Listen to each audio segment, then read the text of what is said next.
Puji nama Tuhan. Shalom. Shalom. Shalom. Shalom. Saya yakin percaya Bapak Ibu Saudara dalam keadaan baik. Amin. Amin. Karena Tuhan Yesus luar biasa. Dia telah memberikan kita anugerahnya sehingga kita boleh datang di tempat ini untuk memuliakan nama Tuhan. Mari sebelum itu kita mau satukan hati kita mau bersama-sama datang kepada Tuhan. Mari kita berdoa. Bapa, kami ucap syukur Tuhan untuk pagi hari ini. Untuk berkat kasih karunia Tuhan yang luar biasa atas hidup kami. Sehingga pada pagi hari ini Bapa, kami boleh datang, kami boleh ya Tuhan duduk, kami boleh memuji memuliakan nama-Mu di tempat ini ya Bapa. Kiranya Engkau memberkati setiap kami ya Tuhan. Engkau memberkati setiap kami tanpa terkecuali ya Bapa. Kiranya kami dilayakkan untuk memuji memuliakan nama-Mu di tempat ini ya Bapa. Kiranya kemuliaan Tuhan turun atas kami semua ya Bapa. Kami yang datang dengan sakit, kami yang datang dengan beban berat, kami yang datang dengan letih lesu. Engkau yang akan legakan setiap kami, Engkau sembuhkan, Engkau yang akan pulihkan setiap kami ya Bapa. Terima kasih Tuhan. Kami siap untuk menyembah-Mu. Karena Engkau yang layak dipuji dan dimuliakan. Sungguh kami kagum akan Engkau Tuhan. Sungguh kami kagum akan kasih-Mu Tuhan. Hanya Kau yang layak dipuji dan dimuliakan atas setiap kami ya Bapa. Terima kasih Tuhan. Haleluya. Kau sungguh indah tiada taranya. Sungguh menakjubkan, sungguh ajaib untuk dimengerti, lebih dari semua yang ada.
Kami yakin dan percaya Engkau sudah hadir di tempat ini. Amin.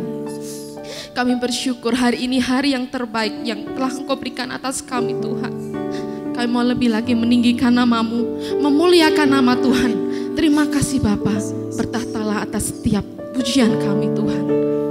Hanya di dalam nama Tuhan kami Yesus Kristus, kami sudah berdoa serta mengucap syukur. Haleluya. Amin. Masih kuat bangkit berdiri, amin. Amin. Kita mau lebih lagi bersuka cita karena hari ini hari yang terbaik yang Tuhan berikan atas kita. Haleluya.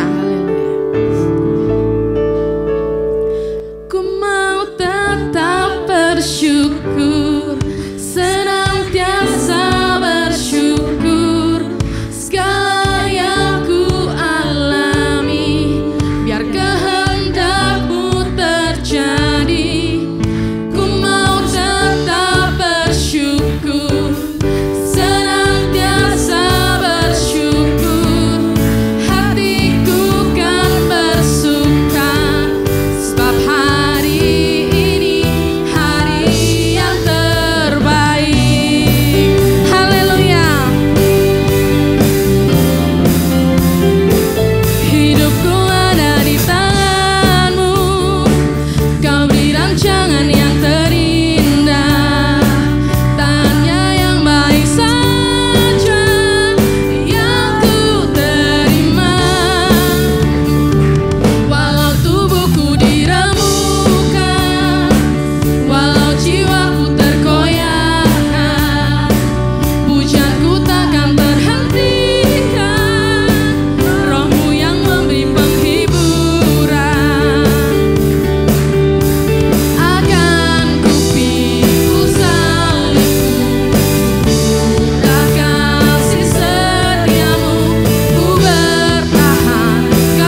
Bapak Ibu Saudara, karena hari ini hari yang terbaik yang Tuhan berikan, kita yakin dan percaya hidup kita tidak akan pernah sama. Yang lalu biarlah berlalu, yang sekarang hidup kita lebih baik dan diberkati Tuhan. Amin. Amin. Kita mau sama-sama katakan, hidupku tak akan sama. Haleluya.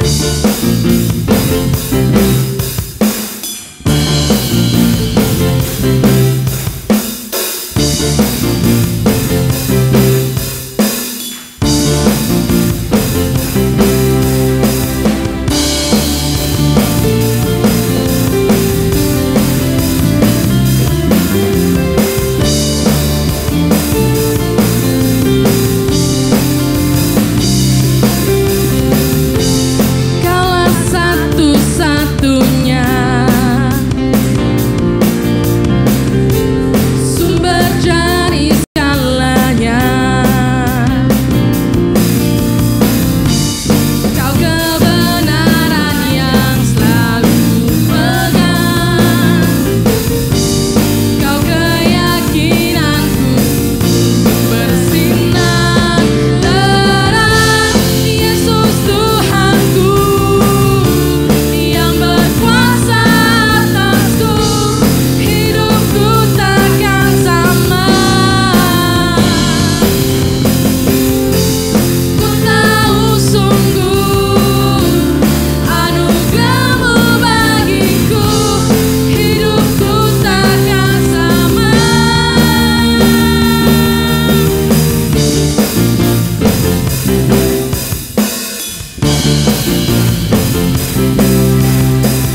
Terpujilah Tuhan, karena Dia adalah penolong yang setia. Tidak pernah sekalipun Dia meninggalkan kita. Dia selalu ada. Amin. Di setiap hidup kita, Ya Tuhan. di setiap langkah kita. Meskipun seringkali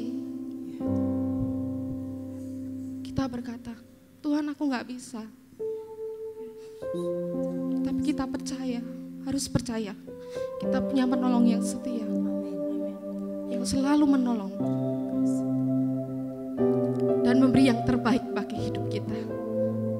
Haleluya. Para singer akan menyanyikan lagu ini.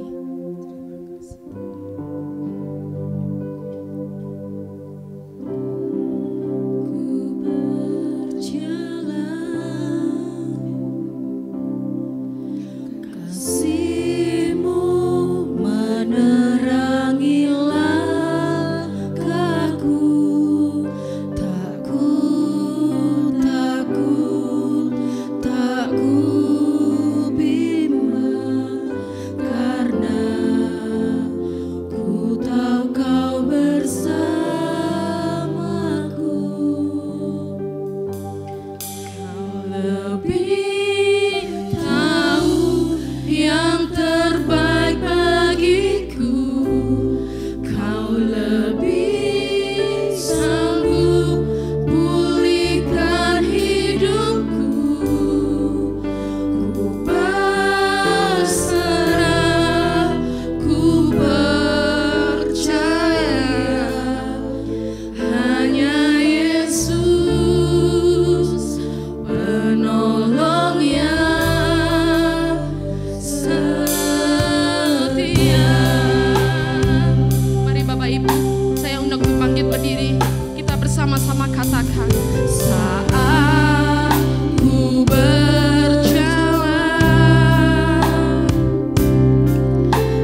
Yesus, penolong yang setia.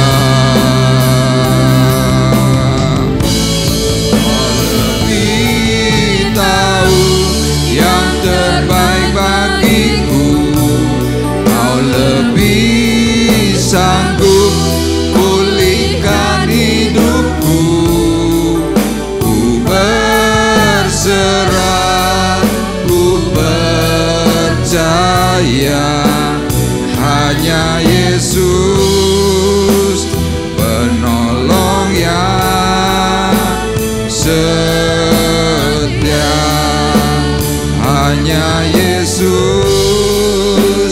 penolong yang setia. Hanya Yesus penolong yang setia. Sembah Dia. Haleluya. Shiramayala layala maramayala marasyala malamalamalam. Shikaramayala malamalamalamalamalamalamalamalamalamalamalamalam. Shikaramayala mo.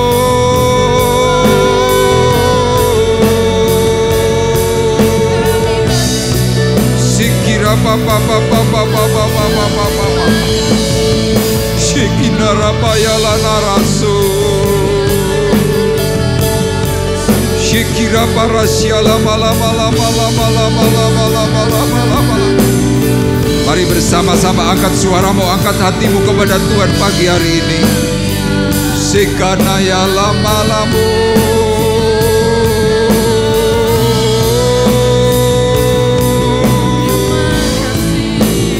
Yeramayala rase.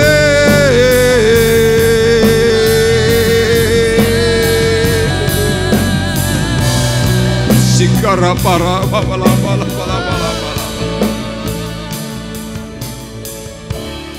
Kau lebih tahu yang terbaik bagiku, Kau lebih sanggup pulihkan hidupku. Ku berserah, ku percaya, hanya Yesus penolong yang setia.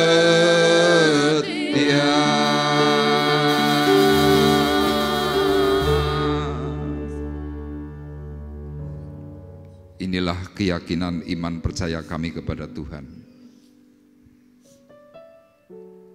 Hanya Tuhan yang sanggup untuk memulihkan kami. Hanya Tuhan yang sanggup untuk menyembuhkan kami semuanya.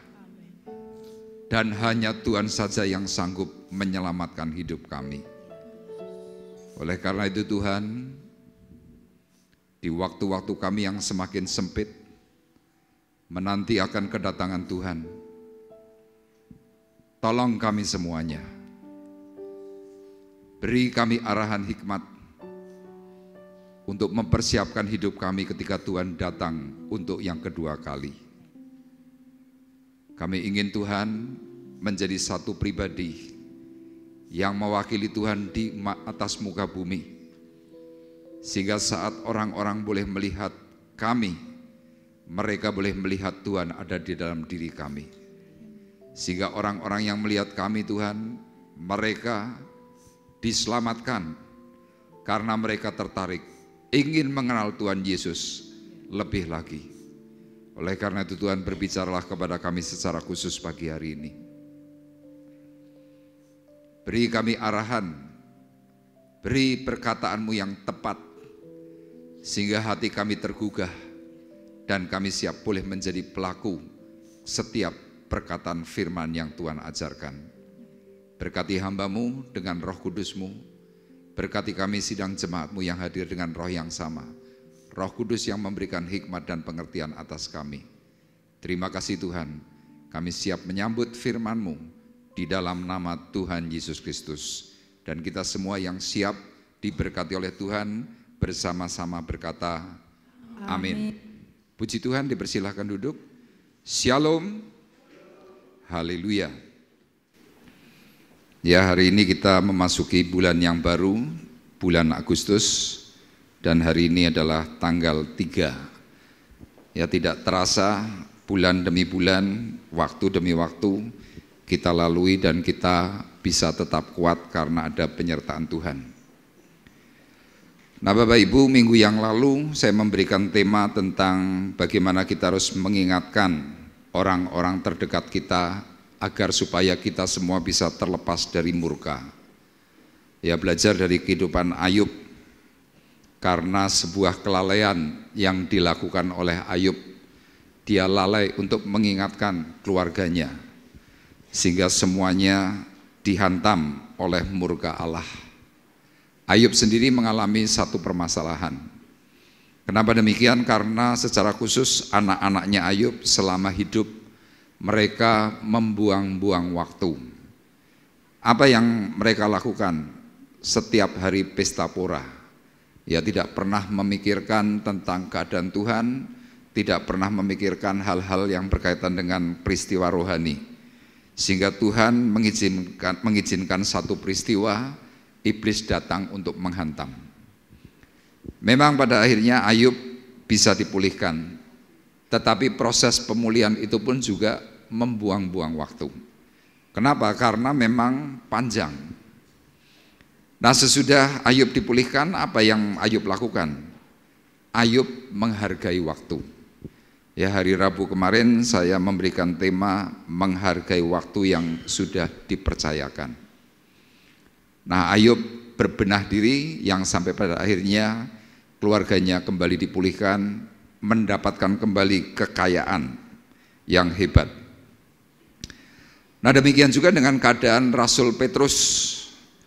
Petrus sesudah dipulihkan oleh Tuhan, dia kembali dipercaya untuk bisa menerima tanggung jawab. Petrus pun pada akhirnya dia memakai waktu itu dengan tepat. Ya, kemarin hari Rabu saya sampaikan bahwa hidup manusia itu seperti rumput, cepat bertumbuh, berbunga, kemudian mati, menjadi kering, layu, dibakar. Nah, kalau kita bersama-sama bisa memahami bahwa manusia hidup itu waktunya singkat, tentu kita akan memberikan yang terbaik untuk Tuhan. Nah, hari itu Petrus yang sudah diubahkan dari seorang yang dahulu ya suka tampil. Petrus dahulu adalah seorang yang suka berbantah. Pada akhirnya waktu dia sudah mengalami pemulihan, hidupnya mencoba untuk memberikan berkat kepada orang lain. Makanya pagi hari ini saya memberikan tema kepada Bapak Ibu, menjelmakan Yesus dalam hidupmu. Ya, kalau dalam bahasa Inggris mungkin lebih tepat Jesus representative. Ya, representatif itu adalah wakil. Ya, kalau bisa kita semua sebagai anak-anak Tuhan yang sudah dipercaya, kita bisa merepresentatifkan kehidupan Yesus di dalam dunia. Kita akan melihat dalam surat 2 Petrus pasal 1, ya, surat ini sudah kita baca berulang-ulang mulai dari beberapa minggu yang lalu, ayat 12 dan ayat 13, kemudian 1 Petrus 2 ayat 11 dan ayat 12. Nanti kita akan mengeksposisi surat Petrus dalam 1 Petrus pasal 2 ayat 1 sampai dengan ayat yang ke-10. Kita akan terlebih dahulu membaca 2 Petrus 1 ayat 12 dan 13, nanti akan dibacakan oleh Saudari Rusa. Bapak Ibu bisa menyimak dengan baik. Begini firman Tuhan, karena itu aku senantiasa bermaksud mengingatkan kamu akan semuanya itu, sekalipun kamu telah mengetahuinya dan telah teguh dalam kebenaran yang telah kamu terima. Aku menganggap sebagai kewajibanku untuk tetap mengingatkan kamu akan semuanya itu selama aku belum menanggalkan kemah tubuhku ini. Amin. Ya, seperti yang saya sampaikan dalam ayat 12 bagian A, Petrus berkata, "Aku tidak pernah lalai untuk mengingatkan kamu akan semuanya itu." Kalau dalam bahasa Indonesia secara LAI, karena itu aku senantiasa bermaksud mengingatkan kamu. Ya, ada sedikit perbedaan.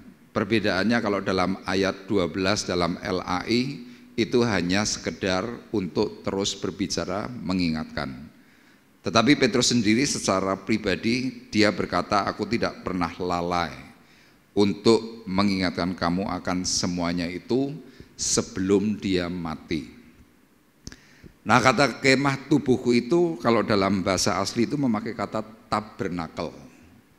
Jadi Petrus mencoba mengingatkan dirinya dan juga kepada orang lain bahwa selama aku belum menanggalkan rumah Allahku. Jadi Bapak Ibu yang hari ini sudah menerima Tuhan Yesus Kristus, mulai hidup di dalam kesungguhan, tubuhmu adalah bait sucinya Allah. Nah, bait suci Allah ini untuk apa? Untuk supaya dipenuhi dengan hal-hal yang semakin benar. Nah, tetapi ternyata dalam kehidupan Petrus sewaktu dia melayani jemaat yang ada di Asia, yang ada di Pontus, ternyata Petrus tidak melihat itu semuanya secara benar. Kenapa dikatakan tidak secara benar? Karena Petrus masih melihat, ternyata masih ada banyak sekali orang-orang percaya, orang Kristen, hidupnya jauh dari pengajaran Kristus. Makanya dalam surat 1 Petrus 2 ayat 11 dan 12 dikatakan demikian. "Saudara-saudaraku yang kekasih, aku menasihati kamu supaya sebagai pendatang dan perantau, kamu menjauhkan diri dari keinginan-keinginan daging yang berjuang melawan jiwa. Milikilah cara hidup yang baik di tengah-tengah bangsa-bangsa bukan Yahudi, supaya apabila mereka memfitnah kamu sebagai orang durjana, mereka dapat melihatnya dari perbuatan-perbuatanmu yang baik dan memuliakan Allah pada hari Ia melawat mereka." Jadi Petrus hari itu mengingatkan. Yang pertama dia mengingatkan secara biasa, kemudian dalam 1 Petrus pasal 2 dia berkata, "Aku menasihati." Apa bedanya? Kalau mengingatkan, ya selalu saja kita bisa bicara. Tapi kalau menasihati itu ada penekanan. Nah, biasanya orang diingatkan rata-rata tidak suka, apalagi kalau sampai memberikan yang namanya nasihat. Makanya lihat Bapak Ibu yang mungkin kerap kali sudah memberikan nasihat kepada banyak orang. Ada orang-orang tertentu pada waktu diberi nasihat, mereka nggak senang kemudian nyeletuk. Apa celetukannya? Urip koyo bener-bener dewi. Mbok ngoco. Orang biasanya kalau diberi nasihat nggak suka tuh perkataannya pasti seperti itu. Tapi Petrus meskipun diomong oleh orang-orang tertentu, dia tidak pedulikan itu. Kenapa? Dia mempunyai yang namanya tanggung jawab. Demikian juga kita sebagai orang tua, sebagai ayah, sebagai ibu, kepada anak-anak kita punya tanggung jawab. Tanggung jawab itu untuk apa? Untuk terus kita berbicara secara benar. Ya, kemarin saya melihat sebuah short video, ada seorang anak yang berbantah dengan bapaknya gara-gara bapaknya itu sedang memberikan nasihat dan juga peringatan-peringatan. Anak ini sudah mulai besar, tubuhnya dengan bapaknya ini seimbang. Jadi kalau seandainya si anak ini melawan bapaknya, mungkin bapaknya bisa kalah. Nah, dalam perbantahan itu si anak berkata, "Kenapa bapak tidak menyukai aku?" Si bapak menjawab, "Kenapa aku harus menyukai kamu? Tidak ada hal yang penting aku harus menyukai dirimu." Si anak ini bingung. Kemudian si anak berkata, "Kalau bapak tidak suka, kenapa ngurusi aku?" Si bapak menjawab, "Aku bukan masalah suka atau tidak suka kepada dirimu, tetapi aku sebagai orang tua punya tanggung jawab. Kemudian si bapak ini tanya, kamu tinggal di mana? Di rumah bapak. Makan dari mana? Dari rumah bapak. Bapaknya menjawab, itu bukan masalah suka atau tidak suka, tetapi sebuah bentuk tanggung jawab bahwa bapak harus menghidupi dirimu. Nah demikian juga kita Bapak Ibu, kadang-kadang kita berpikir, anak-anak kita berpikir bahwa bapakku, orang tuaku pilih kasih. Sehingga pada saat mereka tersirap sebuah pemikiran bahwa ini pilih kasih tidak adil, mereka pikirannya menjadi salah. Demikian juga di dalam gereja. Kadang kalau pendeta berkatanya keras, kadang mungkin menegur, mereka berpikir rasa suka atau tidak suka. Tapi kalau kita belajar dari apa yang dikatakan oleh Petrus, ini adalah masalah tanggung jawab. Jadi Bapak Ibu yang seringkali sudah memberikan nasihat, kalau Anda mungkin dikata-katai orang, tidak masalah. Ini bukan masalah suka atau tidak suka, tetapi ini masalah tanggung jawab, bahwa suatu hari kelak kita memiliki tanggung jawab di hadapan Tuhan dan Tuhan pasti bertanya. Nah yang disampaikan oleh Petrus apa? Milikilah cara hidup yang baik di tengah-tengah bangsa bukan Yahudi. Ya ayat ini sangat kontekstual sekali dengan keadaan hidup kita di Indonesia. Hari itu orang-orang Yahudi yang tinggal di dalam kepemimpinan pemerintah Roma, Yahudi itu adalah minoritas. Makanya ayat ini berkata, milikilah cara hidup yang baik di tengah-tengah minoritas.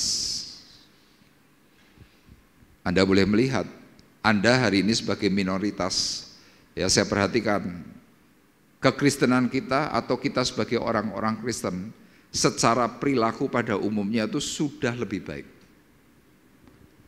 Kalau mereka melakukan demo, mereka melakukan kekerasan, mereka melakukan hal-hal yang tidak menyukakan, kita sebagai orang Kristen tidak ikut-ikutan seperti itu. Tapi Bapak Ibu perhatikan, sedikit kesalahan kita, itu menjadi sebuah masalah yang besar. Ya hari-hari ini di Indonesia kurang lebih mungkin 1, 2 atau 3 bulan terakhir banyak sekali intoleransi. Banyak rumah-rumah ibadah, tempat-tempat persekutuan doa itu ditutup. Ya yang lalu di Sukabumi, kemudian ada lagi di Sumatera Barat, kemarin ada satu lagi di mana begitu, itu berurutan. Nah yang aneh, pemerintah maupun pejabat bukannya memberikan rasa yang adil untuk hak ibadah, mereka itu malah memberikan restu. Terus kita sebagai orang-orang percaya, sikap kita bagaimana? Makanya di dalam ayat 20 dikatakan, kalau kamu harus menderita karena kehendak Allah, itu adalah kasih karunia kepadamu. Nah banyak orang kalau sedang mengalami penderitaan karena dibully, karena mungkin ditekan, akhirnya melawan. Tuhan berbicaranya beda. Tuhan malah memberikan sebuah anjuran yang sifatnya paradok. Ketika engkau disakiti, beri mereka tuh kasih. Ketika engkau ditampar pipi kiri, beri pipi kanan. Nah Petrus menyuarakan suara Tuhan ketika Anda ditindas, ketika Anda mungkin sedang tidak disukai. Cara yang terbaik apa? Milikilah cara hidup yang baik di tengah-tengah bangsa bukan Yahudi. Milikilah cara hidup yang baik di tengah-tengah minoritas. Tujuannya apa? Firman ini berkata, dari perbuatan-perbuatanmu yang baik dan memuliakan Allah, pada hari Ia melawat mereka. Jadi kalau Anda bisa menunjukkan satu sikap hidup yang sesuai, yang berkenan di hadapan Tuhan, ya secara khusus di dalam ayat 12, kalau dalam terjemahan bahasa Inggris itu dikatakan hidup yang baik, bukan dikatakan hidup yang baik. Tapi dikatakan apa? Milikilah perkataan-perkataan yang lembut. Bukan cuma cara hidup, tetapi memiliki perkataan yang lembut di tengah-tengah minoritas. Makanya melalui firman Tuhan pagi hari ini kita diingatkan, kita diberi yang namanya nasihat. Kalau ngomong ojo ngegas.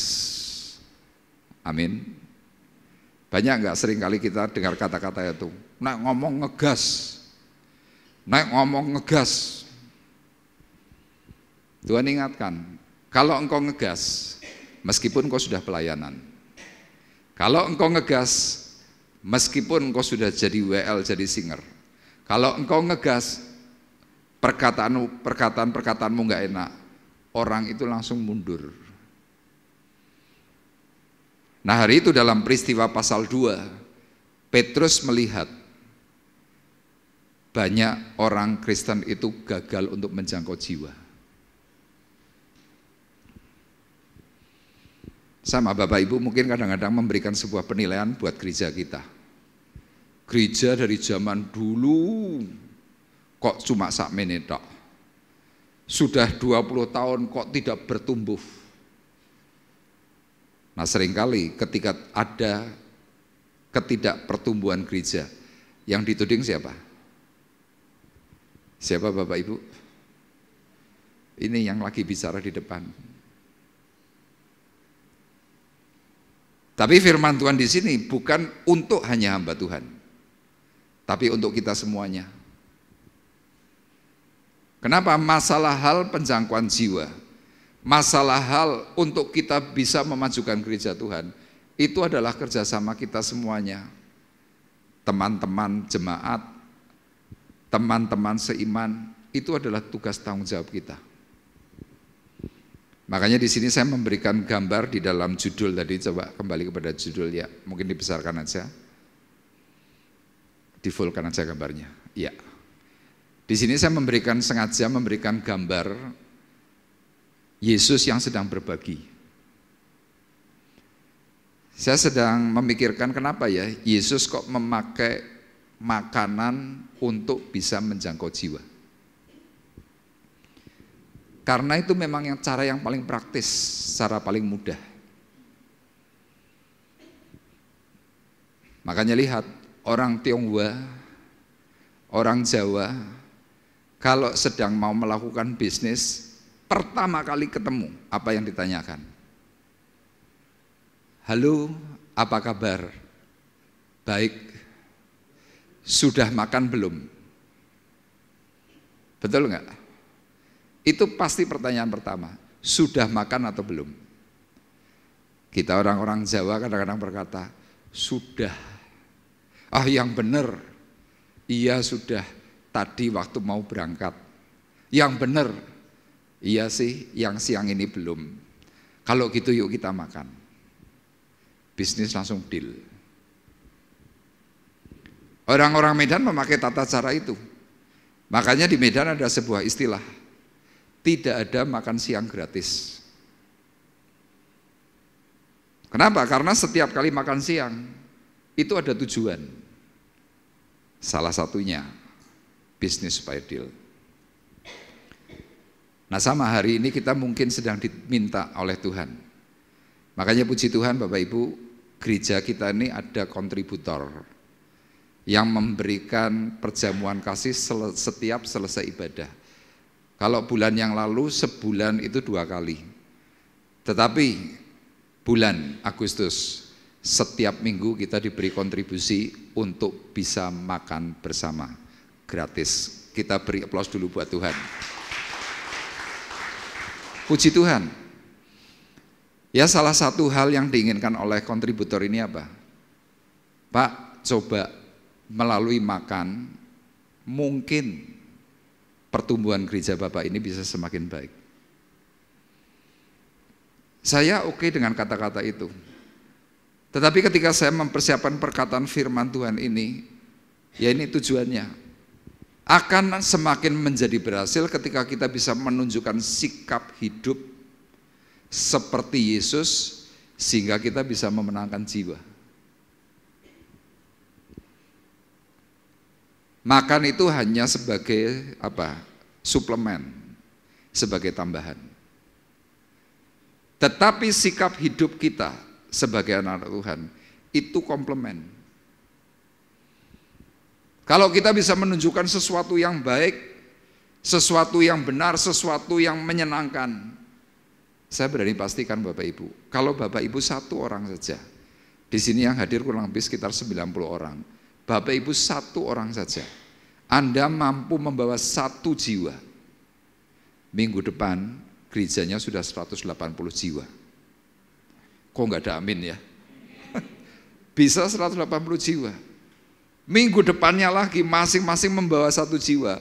Langsung dalam waktu 2 minggu itu 360 jiwa. Nah sekarang yang menjadi pertanyaan, kita mau tetap menjadi orang egois atau kita mau menjadi seorang yang menunjukkan sikap hidup seperti Yesus? Keinginan hati saya kalau bisa jadilah seperti Yesus. Anda mungkin akan bertanya, Pak, caranya bagaimana? Ini kita akan eksposisi. 1 Petrus pasal 2 ayat 1 sampai dengan ayatnya yang ke-10. Cara yang pertama bagaimana menjelmakan Yesus dalam diri kita. Bagaimana caranya kita merepresentatifkan kehidupan Tuhan dalam diri kita? Yang pertama, miliki cara hidup yang berkenan. Ayatnya dalam ayat 1 dan ayat 2 dikatakan demikian. Karena itu buanglah segala kejahatan, segala tipu muslihat dan segala macam kemunafikan, kedengkian dan fitnah. Dan jadilah sama seperti bayi yang baru lahir, yang selalu ingin akan air susu yang murni dan yang rohani, supaya olehnya kamu bertumbuh dan beroleh keselamatan. Jadi hal yang pertama ini penting Bapak Ibu. Miliki cara hidup yang berkenan. Diawali dengan kata karena itu. Coba kembali ke ayatnya. Karena itu. Anda mungkin bertanya, karena apa Pak? Di dalam pasal 1 diceritakan bahwa hidup manusia itu seperti rumput kering. Mudah tumbuh, berbunga, layu, menjadi kering, mati. Jadi Tuhan mau berkata soal apa? Waktu. Waktu saya dan waktunya Bapak Ibu itu tidak lama. Hari Rabu kemarin sudah saya jelaskan, kenapa Petrus itu memakai sebuah gambaran dengan memakai rumput. Ternyata Bapak Ibu, rumput itu usianya paling maksimal itu cuma 90 hari. 15 hari dari kecambah, bertumbuh dalam waktu 15 hari, dia bisa mengalami pertumbuhan antara 15 sampai 20 cm. 30 hari, rumput itu akan menjadi sangat hijau. 60 hari mulai bisa mengeluarkan bunga. 60 menuju 90 hari, bunga itu bertahan kemudian mati. Nah identiknya bagaimana? Identiknya itu adalah gambaran hidup manusia seperti itu. Makanya kalau kita paham bahwa hidup kita ini singkat, hidup kita ini mempunyai batasan, Petrus dalam pasal 2 ini kemudian berkata, karena itu. Karena apa Pak? Karena hidupmu yang singkat itu. Supaya engkau bisa merepresentatifkan kehidupan Tuhan dalam hidupmu, buanglah segala kejahatan. Saya mencoba mencari tahu dalam pengertian bahasa Indonesia sehari-hari dalam kamus, apa kata kejahatan. Ternyata kata kejahatan itu berkaitan dengan hal-hal yang bersifat masalah dendam, sakit hati. Jadi kejahatan itu berkaitan dengan apa? Dengan kemarahan yang tersimpan. Kejahatan itu berkaitan dengan hal-hal yang karena merencanakan sesuatu. Makanya saya berkata kepada Bapak Ibu yang masih mudah kecewa, yang masih mudah sakit hati, yang masih sensitif, saya cuma mau ingatkan, hati-hati dengan perasaan hatimu. Kenapa saya katakan perlu hati-hati? Iya, karena dengan hati yang kecewa itu akan muncul rencana-rencana yang tidak baik. Di Semarang beberapa tahun yang lalu pernah terjadi. Ada seorang tukang, ya tukang ini cukup sederhana, baik, tapi memang kurang pinter. Tapi orangnya baik. Nah tukang ini, maaf, tubuhnya itu bibi, bau badan. Sehingga kalau lagi lewat di depan bosnya, bos itu langsung berkata, awak mambune koyo brambang. Itu berulang-ulang. Nah sewaktu si tukang ini mungkin perasaan hatinya itu tidak masalah, baik, itu enggak digubris. Tapi suatu hari titik tertentu, tukang ini mungkin moodnya lagi enggak baik. Waktu dikatain seperti itu, dia cuma nengok kepada bosnya. Bosnya dilihat gitu, habis itu pergi. Beberapa minggu kemudian bosnya itu hilang. Tidak tahu pergi kemana, dicari kemana-mana gak ketemu. Kemudian kira-kira hampir 1 bulan, polisi mulai menyelidik, mulai dievaluasi. Bos itu terakhir ada di mana? Ternyata ada di rumah, itu terakhir. Singkat cerita, bos ini dicari, si tukang ini juga agak lalai. Ternyata bosnya itu dimasukkan tembok, di semen, dicor. Yang ketinggalan kok bisa sampai akhirnya ketemu apanya? Dengkulnya itu nonjol sedikit. Jadi tubuh hidup itu dicor. Kemudian singkat cerita dicarilah siapa pembunuhnya dan ternyata tukangnya. Si tukang ditanya, diinterogasi, apa yang menjadikan kamu membunuh bosmu? Singkat cerita, si tukang cerita, saya sakit hati dan saya kecewa, Pak Polisi. Apa yang membuat kamu kecewa? Bos saya selalu membuli, tubuh saya ini bau.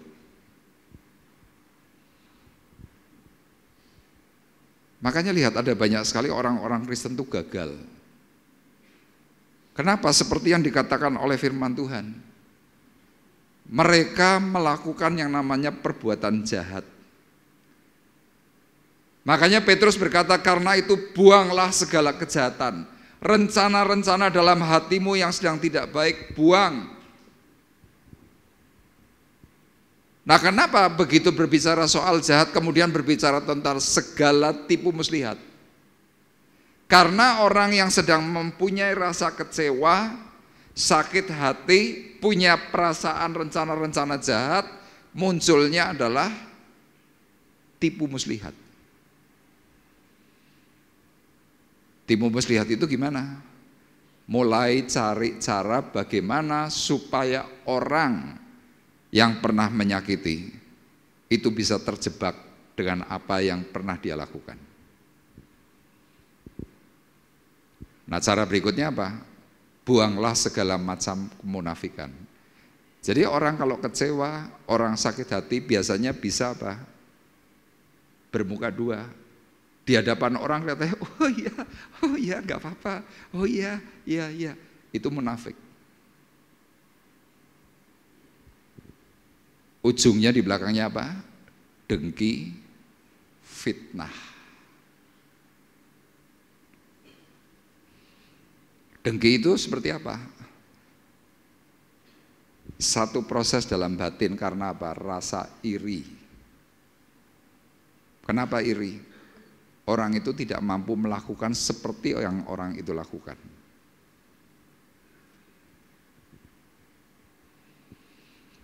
Nah perilaku dalam ayat 1 ini pada akhirnya untuk semua orang bisa melihat enggak? Bisa.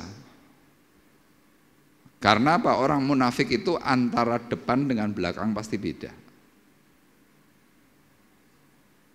Kalau dalam bahasa tidak punya integritas.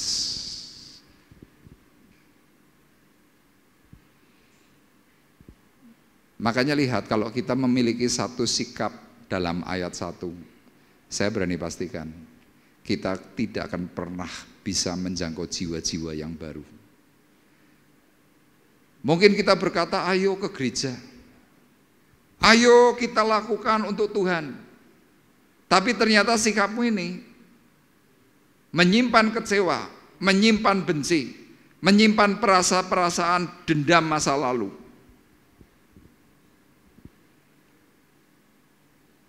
Mungkin Bapak Ibu hari ini berkata, Pak, saya sekarang tidak lagi seperti itu.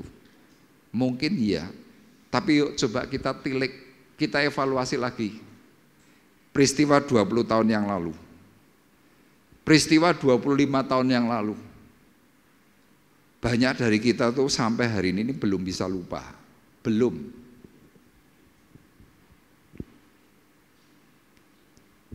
Makanya pada akhirnya ketika kita gagal di dalam ayat 1 yang terjadi, kita menjadi orang yang suka komplain. Itu pasti. Kenapa? Ini diurutkan. Petrus menuliskan ini semua berdasarkan apa? Berdasarkan survei. Makanya dia berkata, buanglah segala kejahatan, segala tipu muslihat, segala macam kemunafikan, dengki, fitnah. Makanya ada sebuah pepatah bijak berkata, fitnah lebih kejam daripada pembunuhan. Gereja bisa hancur gara-gara apa? Fitnah. Negara-negara di Arab terjadi perang antar saudara gara-garanya apa? Fitnah. Sama Indonesia nih hari ini sedang digerogoti dengan fitnah. Fitnah itu bisa menghancurkan semua. Keluarga bisa hancur karena apa? Fitnah. Saya ini orang yang cukup kenyang dengan fitnah. Untuk perkara apapun tuh bisa jadi kena fitnah. Kirim saja saya foto lagi salaman dengan orang itu bisa jadi fitnah.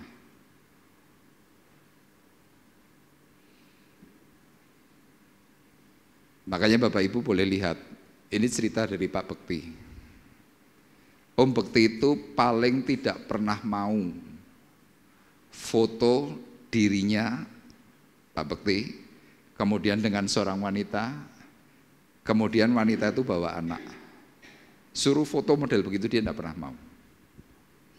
Saya pernah tanya, kenapa Om kok foto rame-rame aja Om tidak mau?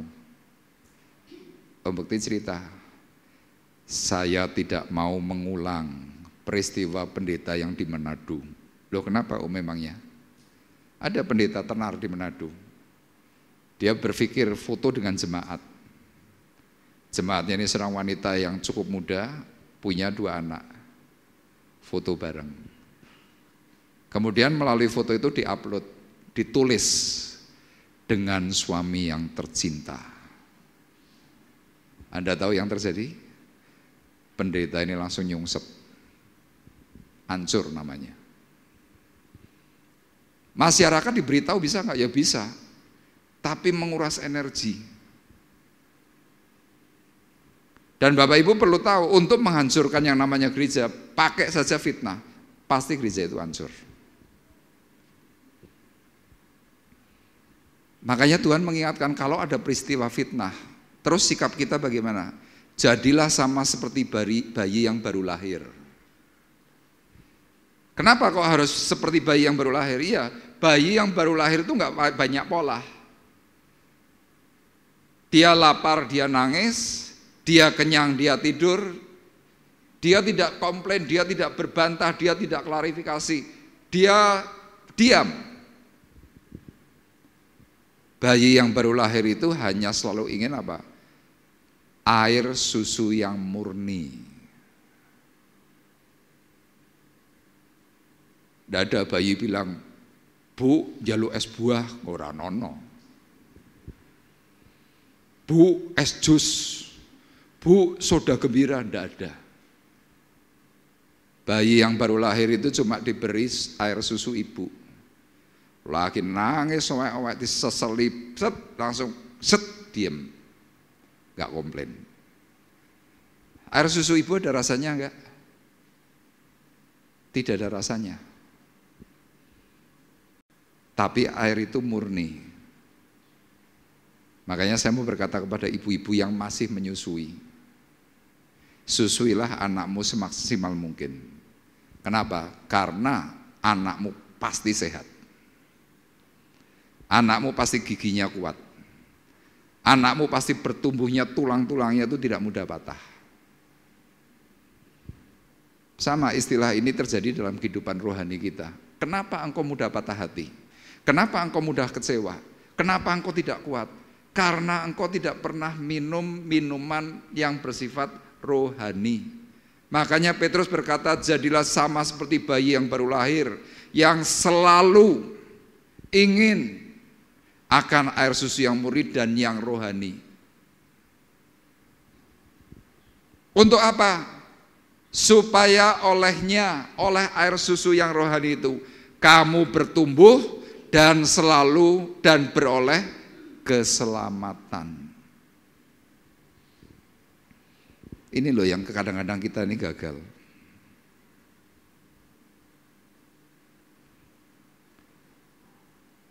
Dan kemudian yang dikatakan oleh Petrus, miliki cara hidup yang berkenan dalam ayat yang ke-11. Saudara-saudaraku yang kekasih, aku menasihati kamu supaya sebagai pendatang dan perantau. Jadi hidup saya dan hidupnya Bapak Ibu di dunia itu singkat, kita ini sebagai cuma apa? Pendatang. Orang Jawa bilang, urip mampir ngombe. Kalau cuma hanya mampir minum, apa yang dilakukan? Jauhkan diri dari keinginan daging yang berjuang melawan jiwa. Makanya dalam kata-kata bijak dari seorang filsuf China dikatakan apa? Musuh terbesar dari manusia adalah diri manusia itu sendiri. Itu musuh terbesar.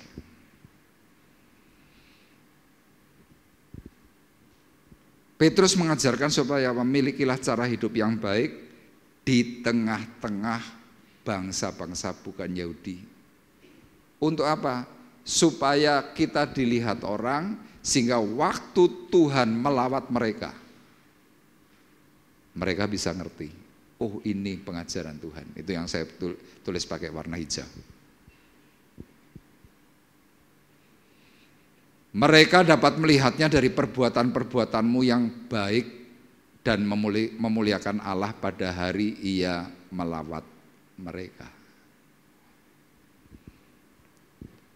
Makanya kenapa Tuhan berkata kepada orang percaya, kamu bukan lagi ekor, tetapi kamu kepala. Kamu tidak lagi berhutang, tetapi engkau menghutangi. Amin. Jadi kalau kita ini sebagai orang percaya, orang Kristen, utang, oke lah. Tapi jangan lupa bayar. Jangan lupa apa saudara? Bayar. Kalau engkau tidak bayar berarti engkau ekor. Banyak sekali orang-orang dunia itu kecewa dengan orang Kristen gara-garanya apa? Utang orang bayar. Sehingga waktu seharusnya Tuhan itu bisa melawat hidup mereka, gara-gara kita utang gak bayar, gagal. Yuk kita baca bersama-sama 1 Timotius 4 ayat 16, tifulkan aja. Yuk kita baca bersama-sama, 2, 3. Awasilah dirimu sendiri dan awasilah ajaranmu. Bertekunlah dalam semuanya itu, karena dengan berbuat demikian engkau akan menyelamatkan dirimu dan semua orang yang mendengar engkau. Amin. Ini loh Bapak Ibu, ini penting. Awasilah dirimu sendiri dan awasilah ajaranmu. Kita kan bisa yang ngajar, Semua kita ini bisa berteori untuk khotbah, untuk bisa menyampaikan firman. Tapi engkau mengawasi dirimu enggak? Tuhan berkata, awasilah dirimu sendiri. Jangan kita berpikir, mumpung orang sing ngawasi, ora apa-apa. Jangan. Tuhan berkatanya jelas, awasilah dirimu sendiri, awasilah ajaranmu. Karena dengan berbuat demikian kau akan menyelamatkan dirimu dan semua orang yang mendengar engkau. Itu tadi saya contohkan. Kita Kristen utang. Yang diutangi non-Kristen. Orang bayar. Kemudian kita cerita soal Yesus. Mereka percaya enggak? Enggak. Orang itu cuma ngomong, wong ke utang orang bayar kok cerita Tuhan Yesus. Ora kanggo. Dan yang lebih memalukan, ya Bapak Ibu mungkin boleh cek ini kadang-kadang. Petugas PLN itu kan rata-rata kan yang kerja itu non-Kristen. Saya dapat cerita, Pak, Bapak kenal itu enggak? Enggak kenal Pak, tapi saya tahu. Wah ngisi-ngisi nih Pak, lah kenapa toh? Nyolong listrik. Lu cara nyolongnya gimana Pak? Gantol. Lu pulsa listrik itu sekarang murah, mau ngisi berapapun boleh. Ini nyolong. Makanya sangat memalukan sekali kalau kita punya predikat. Kita sebagai orang percaya, kita katanya merepresentatifkan Tuhan, tapi nyolong listrik. Ini loh yang dikhawatirkan oleh Rasul Paulus. Kita ternyata sedang tidak mengajar dengan baik. Kita tidak mengawasi diri kita itu dengan baik. Diri kita enggak selamat, orang lain yang melihat kita akhirnya tidak selamat juga. Ini yang pertama. Kemudian hal yang kedua, Petrus mengajarkan tentang bagaimana supaya kita bisa menjelmakan Yesus dalam diri kita. Yang kedua, kita harus mau layani Dia dengan ikhlas. Saya menghimbau kepada Bapak Ibu yang belum melayani Tuhan, layanilah Dia. Amin. Amin Bapak Ibu. Kenapa? Mungkin Anda bertanya, kenapa Pak saya kok harus melayani? Ini ayatnya. Jika kamu benar-benar telah mengecap kebaikan Tuhan. Bapak Ibu mengecap kebaikan Tuhan? Amin. Setiap hari, setiap minggu, setiap detik, amin. Tuhan berkata, jika kamu benar-benar telah mengecap kebaikan Tuhan, datanglah kepadanya. Batu yang hidup itu memang dibuang oleh manusia, tetapi yang dipilih dan dihormati di hadirat Allah. Bapa di surga saja menghormati Tuhan itu, wih. Allah Elohim itu menyambut Yesus dengan penghormatan khusus. Tapi kita yang katanya diberi kebaikan, katanya kita ini mengecap kebaikan Tuhan, tapi kita nggak mau datang.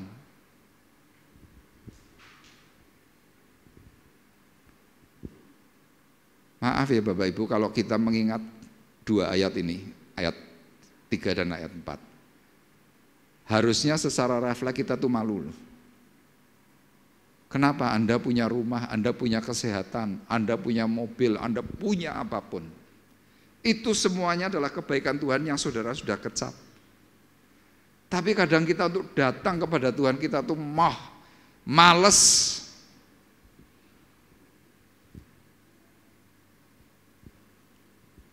Loh saya kadang-kadang sedih Bapak Ibu, saya ikut prihatin. Kalau ada orang yang lebih mengutamakan duniawinya daripada untuk datang kepada Tuhan. Saya jujur, saya sedih, saya prihatin. Saya bukan takut masalah, jemaat lari itu bukan. Tetapi orang itu sedang tidak sadar bahwa itu tadi ayat pertama, karena itu waktu yang sudah mendekat itu loh. Karena itu orang itu nggak pernah pikirkan itu. Padahal Petrus yang menerima hikmat Allah itu berkata, Yesus ini loh yang dipilih. Yesus itu dihormati di hadiratnya Allah. Hadirat Allah itu bicara soal apa? Bicara soal surga, bicara soal para malaikat yang menyembah. Itu hadirat Allah. Di sana Yesus itu dilulukan. Kita yang katanya benar-benar telah mengecap kebaikan Tuhan, kita nggak mau datang. Dan ayat 5 kemudian memberikan penekanan, dan biarlah kamu juga dipergunakan sebagai batu hidup untuk pembangunan suatu rumah rohani. Ini kesimpulannya apa? Kalau engkau sudah mengecap kebaikan Tuhan, datang kepada Tuhan, layani Tuhan, tidak usah disuruh. Yang setuju katakan amin. Halo Bapak Ibu, tidak usah disuruh. Harusnya itu sudah menjadi sebuah refleks, harusnya. Makanya kalau saudara kadang-kadang diberi tugas kemudian Anda berkata, Pak ojo sik Pak. Pak jangan, saya nggak punya waktu. Iya, Anda nggak punya waktu untuk pelayanan, tapi nek kanggo dolan iso. Untuk jeng-jeng bisa, untuk kuliner bisa, seberapa jauh pun bisa. Tapi gilirannya kita sedang mau dipanggil untuk pelayanan, kita berkata, Pak jangan dulu Pak.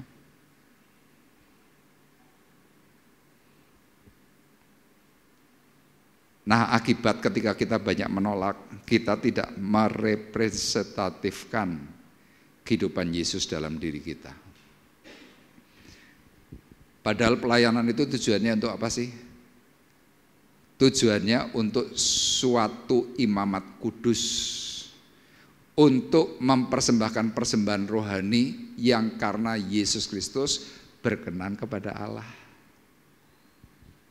Jadi kalau Bapak Ibu melalui ayat 5 ini mau terjun di dalam pelayanan, Anda bisa menjangkau jiwa, rohanimu bertumbuh.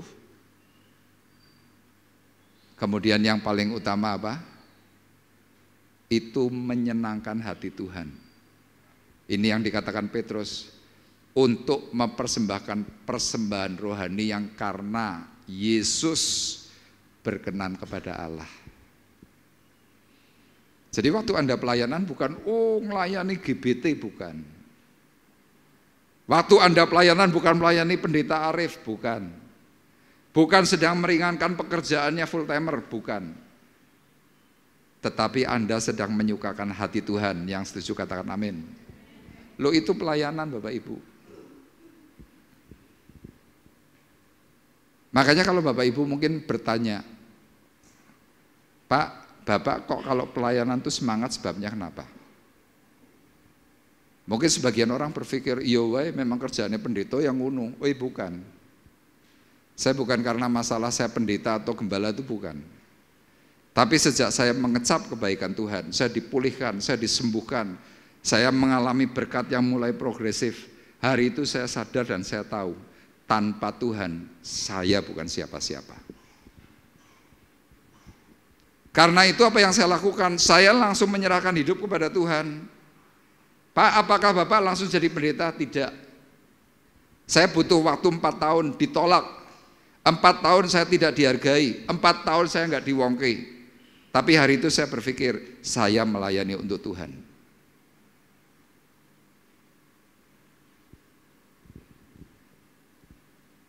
Loh, saya di gereja saya sendiri dahulu tuh saya tertolak Bapak Ibu. Tapi saya tidak pernah punya pikiran pindah gitu, tidak ada. Karena saya selalu ingat apa yang diajarkan oleh Pak Bekti di dalam PA, di dalam kelas. Dia selalu berkata, enak tidak enak keputusan pemimpin, kamu harus tunduk kepada otoritas. Kalau pemimpinnya salah, pemimpin itu akan berurusan dengan Tuhan. Tugas kita apa? Tunduk, dan cuma itu tok. Sejak hari itu saya lakukan seperti apa yang diajarkan. Makanya saya mengajak, yuk di waktu kita yang sudah semakin sempit, yuk waktu Tuhan ini tidak lama, cepat-cepatlah kita berani melayani dia dengan ikhlas, cepat. Kenapa? Karena saudara pasti dapat reward, pasti itu. Itu yang dikatakan firman Tuhan, upahmu besar di surga yaitu. Percayalah, Anda kalau tidak dihargai manusia, Tuhan itu melihat apa yang Anda kerjakan. Dan sepanjang pengetahuan saya Bapak Ibu, Anda berani memberi waktu untuk Tuhan, Tuhan akan memberi waktu yang terbaik untuk dirimu. Waktu engkau memberikan segala sesuatu hidupmu untuk Tuhan, Tuhan akan gantikan berkali lipat dari apa yang kau tabur. Engkau menabur uang, engkau tidak akan pernah kekurangan uang. Engkau kehilangan tenaga, Tuhan akan beri yang namanya tenaga baru. Kenapa loh? Itu teorinya Tuhan. Makanya dalam kitab Amsal pun dikatakan, ada orang yang menabur harta tetapi tidak pernah berkekurangan. Tetapi ada orang yang menghemat secara luar biasa tetapi mereka selalu berkekurangan. Teorinya manusia dengan teorinya Tuhan berbalik, berbanding terbalik. Makanya kenapa Rasul Petrus itu menganjurkan layanilah dia dengan ikhlas. Dan yang terakhir, kenapa kita harus menjadi orang yang merepresentatifkan Tuhan Yesus? Kenapa kita harus menjelmakan Yesus dalam diri kita? Saudara perlu tahu, karena kita ini adalah orang-orang yang spesial. Ya sekarang beritahu kanan kirimu dulu, Anda ini orang spesial loh. Anda spesial. Saya katakan kepada Bapak Ibu semuanya, Bapak Ibu yang ada di tempat ini, Bapak Ibu yang sedang mendengarkan YouTube channel, Anda orang spesial. Mungkin Anda akan tanya, Pak, ayatnya mana? Buktinya mana? Ini ayatnya. 1 Petrus 2 ayat 9 dan ayat 10. Tetapi kamulah bangsa yang terpilih, imamat yang rajani, bangsa yang kudus, umat kepunyaan Allah sendiri, supaya kamu memberitakan perbuatan-perbuatan yang besar dari Dia yang telah memanggil kamu keluar dari kegelapan kepada terangnya yang ajaib. Kamu yang dahulu bukan umat Allah, tetapi yang sekarang telah menjadi umatnya. Yang dahulu tidak dikasihani, tetapi yang sekarang telah beroleh belas kasihan. Anda tanya, Pak, mana kata spesial? Nanti Anda buka dalam Alkitab bahasa Inggris. Kata umat kepunyaan Allah sendiri dalam bahasa Inggris itu memakai kata your own special people. Anda adalah milik Tuhan spesial. Makanya kalau sebagai orang yang spesial, apa sikap kita? Anda berbeda. Berbeda dengan siapa? Berbeda dengan orang-orang yang model dunia. Orang dunia kalau ngutangi uang, bunganya 5%.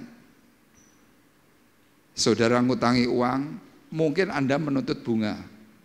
Oke, boleh. Berapa Pak? Sesuai dengan bunga tabungan di bank yang Anda punya. Kalau bank itu misalkan ini contoh, BPR, memberikan bunga kepada Anda 1 tahun 0,8%, yang kok bagi aja segitu. Jangan Anda menuntut juga, Pak, 3%, itu riba. Pak, 5%, itu riba. Loh Pak, saya kalau bisnis itu ngutang sama bank tuh bayarnya segini loh Pak. Itu bank, bukan Anda. Tapi kalau orang-orang spesial yang di hadapan Tuhan, terus sikapnya gimana? Berani beda dengan yang cara dunia itu lakukan.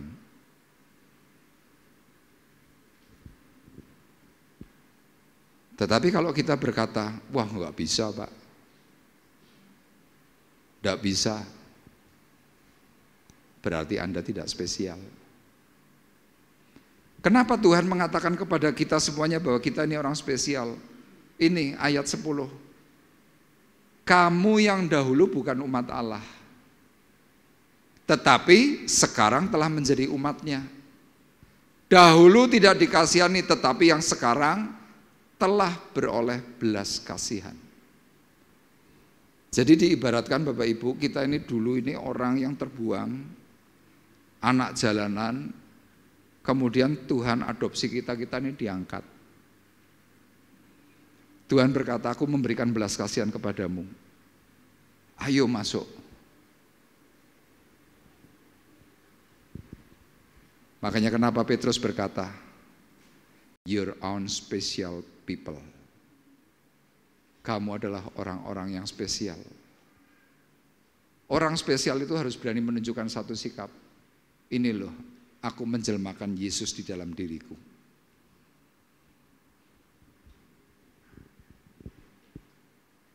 Saya percayai Bapak Ibu, perkataan firman Tuhan itu untuk mengingatkan bahwa waktu Tuhan yang sudah tidak lama, Anda punya tugas yang mulia, jangkau jiwa untuk kemuliaan Tuhan, dan hidupmu diberkati oleh Tuhan.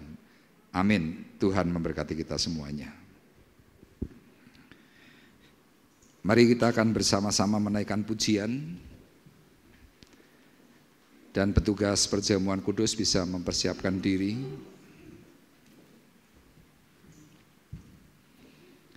Kita mau berkata kepada Tuhan bahwa hidup semuanya karena anugerah. Kita hari ini ada bukan karena kuat dan gagahmu, tetapi semua itu karena roh Tuhan.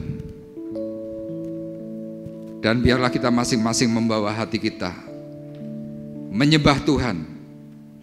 Dan kau semakin merendahkan diri, biar Yesus yang semakin bertambah, kita semakin berkurang.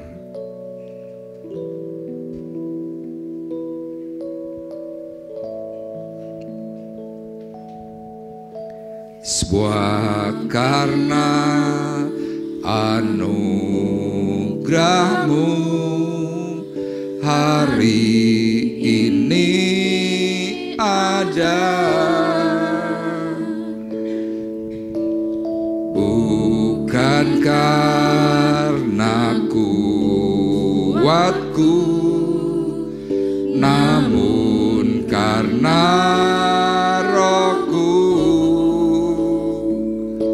Ku bawa hatiku, penyembahanku, ku semakin berkurang, Yesus makin bertambah. Semua karena anugerahmu hari ini ada, bukan karena kuatku, namun karena rohmu. Ku bawa hatiku, penyembahanku, ku semakin berkurang, Yesus makin bertambah. Mengikut Yesus, itulah kesukaan hatiku.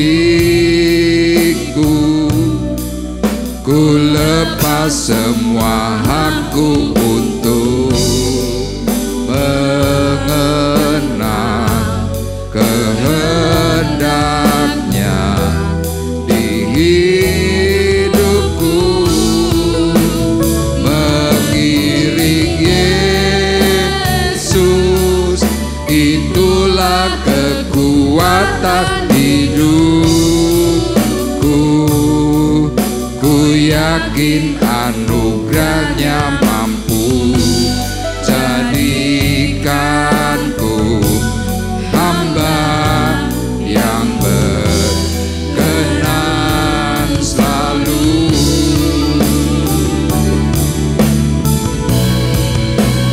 Mengikut Yesus, itulah kesukaan hati. semua hakku untuk mengenal kehendaknya di hidupku,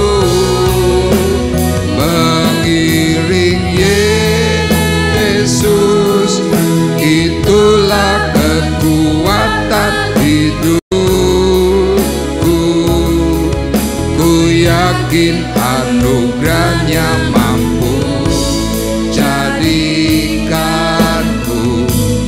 hamba yang berkenan selalu.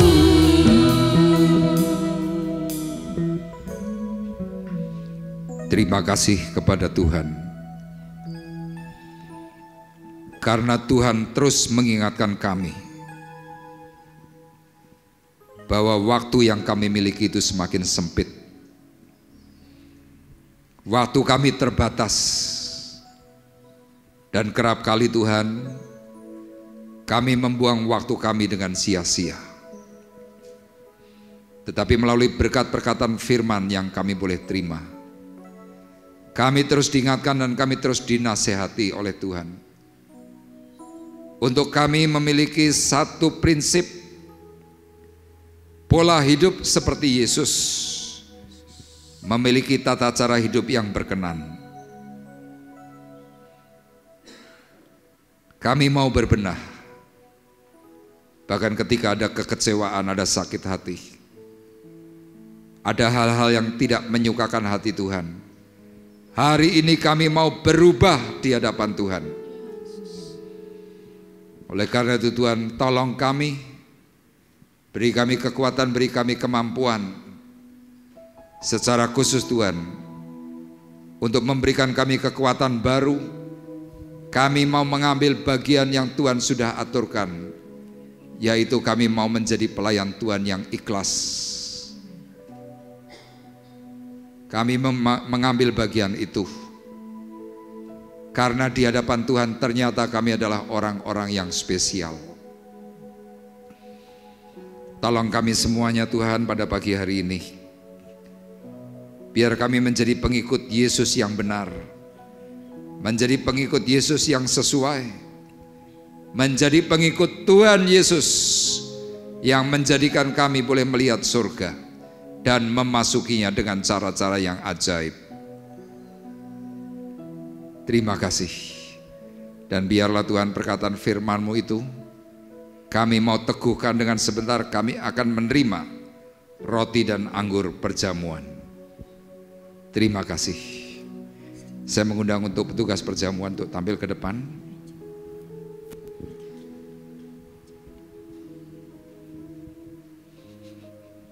Kami hari ini bersama-sama mau menerima roti dan anggur perjamuan. Tuhan, sebelum kami menerima, Engkau kuduskan, sucikan untuk roti dan anggur. Sucikan hamba-hamba-Mu yang mengambil pelayanan. Sucikan kami sidang jemaat-Mu yang akan menerimanya. Kami sebagai pelayan-pelayan-Mu Tuhan, kami mohon supaya impartasi yang terbaik yang Tuhan akan berikan kepada seluruh sidang jemaat. Oleh karena itu Tuhan, kuduskan kami semuanya dalam nama Yesus. Segala berkat, segala anugerah yang baik, yang manis dan yang sedap didengar, turun menaungi dan bekerja untuk kami.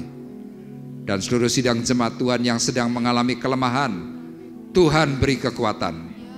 Yang sakit disembuhkan, yang mengalami kesusahan Tuhan beri penghiburan baru, yang mengalami penderitaan Tuhan angkat, gantikan dengan sukacita yang ilahi, sehingga kami sebagai anak-anak Tuhan siap untuk menerima tugas mulia. Sebagai anak-anak Tuhan kami siap untuk menjangkau jiwa-jiwa, dan semuanya demi kemuliaan bagi nama Tuhan. Terima kasih. Kami siap menerima anggur dan roti perjamuan di dalam nama Tuhan Yesus Kristus.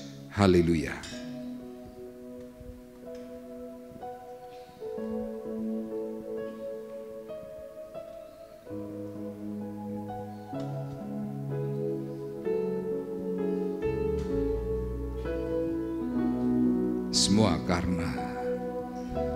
Semua karena anugerah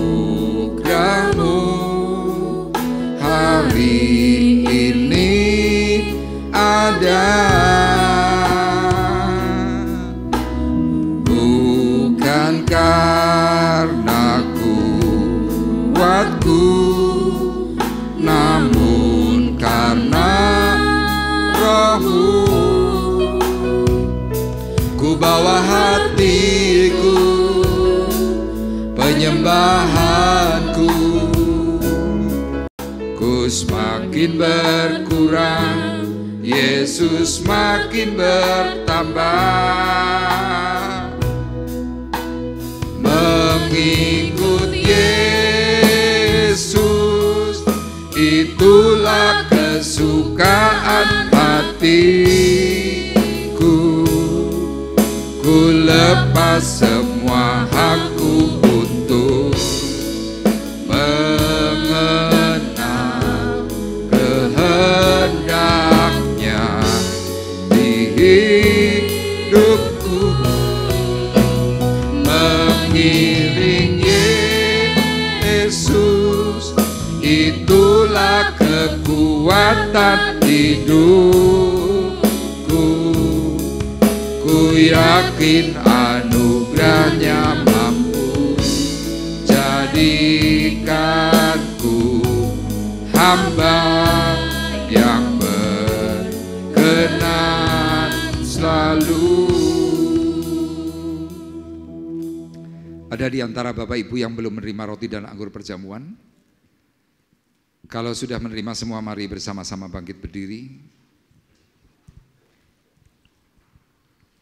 Kita bersama-sama terus mengingat bahwa perjamuan kudus diselenggarakan oleh Tuhan Yesus Kristus ketika Dia hampir ditangkap. Dan Rasul Paulus sebagai rasulnya Yesus Kristus mengingat setiap peristiwa itu. Dan firman-Nya berkata, sebab apa yang telah kuteruskan kepadamu telah aku terima dari Tuhan, yaitu bahwa Tuhan Yesus pada malam waktu Ia diserahkan, Ia mengambil roti. Sesudah itu Ia mengucap syukur atasnya, Ia memecah-mecahkannya dan berkata, inilah tubuhku yang diserahkan bagi kamu. Perbuatlah ini menjadi peringatan akan aku. Demikian juga Ia mengambil cawan. Sesudah makan lalu Ia berkata, cawan ini adalah cawan perjanjian baru yang dimeteraikan oleh darahku. Perbuatlah ini setiap kali kamu meminumnya, menjadi peringatan akan aku.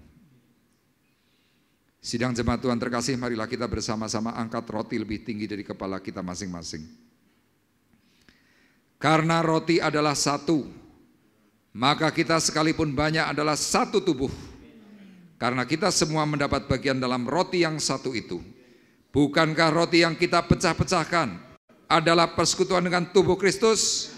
Amin. Dalam nama Tuhan Yesus Kristus kita makan bersama-sama.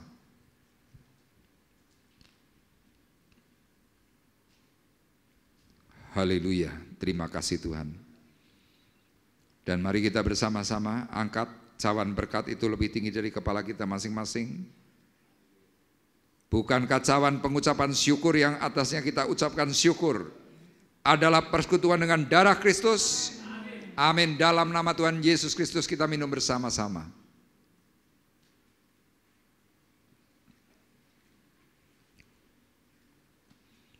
Terima kasih Tuhan.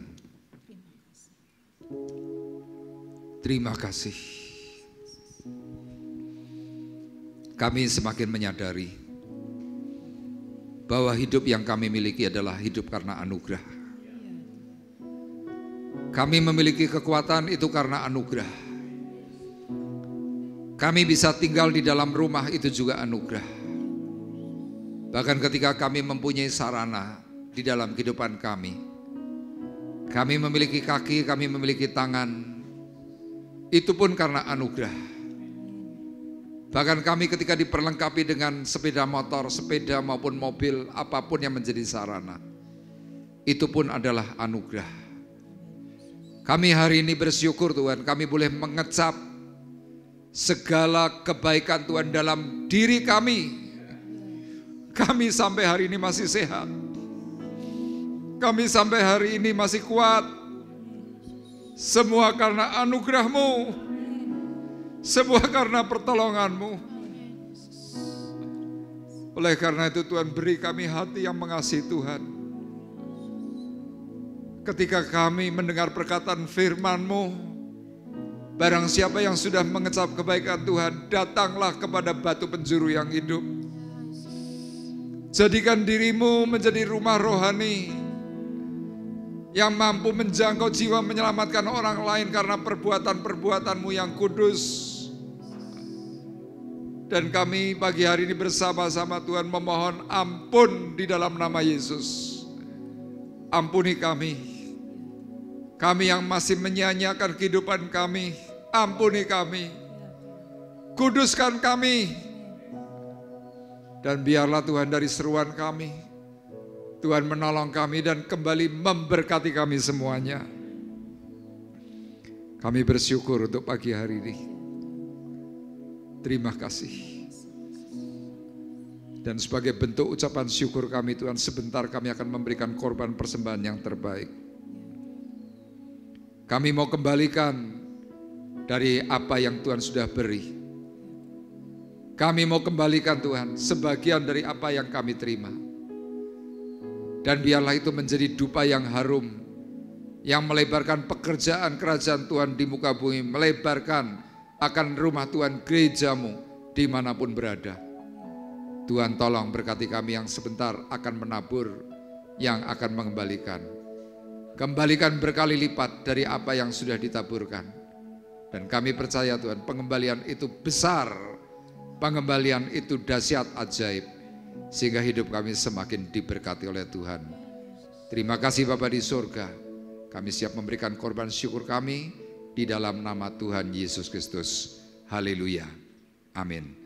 Bapak Ibu kembali dipersilakan duduk. Kita akan memberikan korban syukur kita kepada Tuhan. Kita akan kembali naikkan pujian semua karena anugerah-Mu.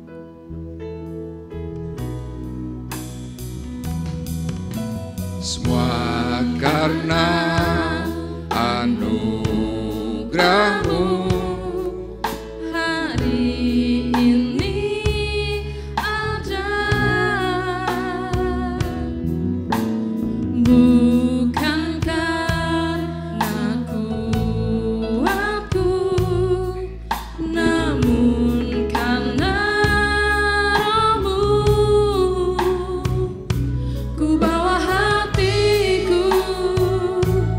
Penyembahanku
sebelum saya membacakan untuk yang berulang tahun, saya mengingatkan kembali untuk nanti jam 10 pagi sesudah selesai ibadah, kita akan bersama-sama kerja bakti untuk lingkungan gereja menyambut 17 Agustus, ya, pemasangan bendera dan juga bersih-bersih. Kemudian untuk tanggal 17 Agustus kita akan mengadakan lomba, ya, sesudah ibadah selesai kita akan memeriahkan HUT Hari Ulang Tahun RI yang ke-80. Jadi untuk Bapak Ibu himbauannya adalah wajib untuk bisa ikut, ya, perlombaan untuk menyambut 17 Agustusan. Puji Tuhan, itu saja. Dan yang berulang tahun pertama adalah Vanessa Adriela. Ada di mana Vanes? Selamat ulang tahun Vanes, Tuhan memberkati, ya, putri daripada Bapak Ibu Jimmy. Kemudian Ibu Sita Sudiantini, ada di mana Sita? Di belakang, tengah. Selamat ulang tahun Sita, Tuhan memberkati, puji Tuhan. Dan yang terakhir Big Win, ada Big Win? Ada. Selamat ulang tahun Big Win. Ya, namanya ini luar biasa, Big Win, pemenang yang besar. Tapi dari dulu ini belum modot-modot, ya, masih kecil. Happy birthday, happy birthday, happy birthday to you. Puji Tuhan, selamat ulang tahun untuk semuanya. Tuhan memberkati. Dan kita akan bersama-sama mengakhiri perjumpaan ibadah kita pagi hari ini. Saya undang Bapak Ibu untuk bangkit berdiri. Bapa di surga, terima kasih, kami bersyukur untuk ibadah yang kami boleh kerjakan, dan biarlah itu semuanya boleh menyenangkan hati Tuhan. Tuhan, hari ini kami berdoa untuk anak kami Vanessa, untuk anak kami Big Win, dan juga saudari kami Ibu Sita yang berulang tahun. Kiranya berkat anugerah kasih Bapa di surga melimpah atas mereka. Kekuatan serta kesehatan yang baik, kepandaian, kesuksesan dalam kehidupan, menyertai anak-anak Tuhan yang bersungguh di dalam Tuhan. Kami percaya Tuhan untuk Vanessa, untuk Ibu Sita, untuk Big Win, dari hari ke hari akan semakin diberkati oleh Tuhan. Terima kasih, dan kami juga berdoa Tuhan untuk bangsa dan negara Indonesia. Menyambut ulang tahun yang ke-80 kami mohon, supaya anugerah Tuhan semakin bekerja melimpah. Bahkan kecurangan, nepotisme, Tuhan, korupsi, kami menyerahkan kepada Tuhan supaya Tuhan yang menyelesaikan dengan cara yang ajaib. Mereka semua diberi roh takut akan Tuhan, kegelisahan, bahkan ketakutan yang daripada Tuhan menjadikan mereka bertobat, menjadikan bangsa negara Indonesia ini maju, bangsa dan negara Indonesia semakin berkembang, menjadi Tuhan negara yang menjadi contoh bagi semua negara-negara yang lain. Kami memberkati Indonesia di dalam nama Yesus. Terima kasih Tuhan, kami juga berdoa untuk sebentar Tuhan.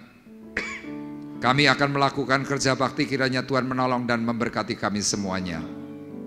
Kami berdoa Tuhan untuk rekan-rekan kami yang tidak bisa hadir, mereka yang sakit, mereka yang bepergian, mereka yang mengalami kelemahan, Tuhan menolong dan juga memberkati mereka semua. Sebentar Tuhan, kami juga akan menerima berkat kasih makanan minuman yang sudah disediakan. Tuhan kuduskan, sucikan menjadi kesehatan dan kekuatan bagi kami semuanya. Memberkati Tuhan untuk para kontributor yang memberkati gereja di tempat ini. Kembalikan berkali lipat dari apa yang sudah ditaburkan. Terima kasih, dan tiba saatnya Tuhan sekarang kami mengangkat hati kami, mengangkat tangan kami di hadapan Tuhan, dan sidang jemaat Tuhan terkasih, marilah kita bersama-sama pulang dengan membawa berkat, damai sejahtera Allah Bapa di sorga. Pulang dengan membawa kasih karunia Tuhan Yesus Kristus. Di dalam persekutuan Roh Kudus, Tuhan memberkati engkau dan melindungi engkau. Tuhan menyinari engkau dengan wajah-Nya dan memberi engkau kasih karunia. Tuhan menghadapkan wajah-Nya kepadamu dan memberi engkau damai sejahtera. Mulai dari pagi hari ini sampai Maranatha, datang yang kedua kali. Dalam nama Tuhan Yesus Kristus, kami berdoa dan mengucapkan syukur kami. Kita semua yang diberkati oleh Tuhan, bersama-sama berkata, amin. Terima kasih Yesus. Terima kasih Yesus. syukur